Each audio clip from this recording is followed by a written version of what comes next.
মারিয়া মাহমুদ আপনি লিখেছেন, পারিবারিক অশান্তি দূর করব কিভাবে?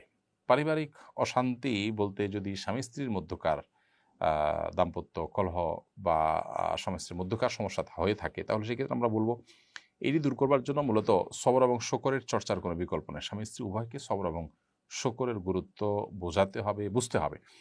সবর এবং শকর এ দুটি পারিবারিক অশান্তি দূর করার মূল বিষয়। আপনি নিজে যদি মনে করেন যে আপনি আপনার স্বামী কিংবা স্ত্রী দ্বারা আপনি কষ্ট পাচ্ছেন, তাহলে সেক্ষেত্রে আপনি অপেক্ষা করবেন যে মানুষের দুনিয়ার জীবনটা খুবই সংক্ষিপ্ত। আমি এখানে চিরকাল থাকবার জন্য আসিনি, বিধায় এই সমস্যার সমাধান হবে।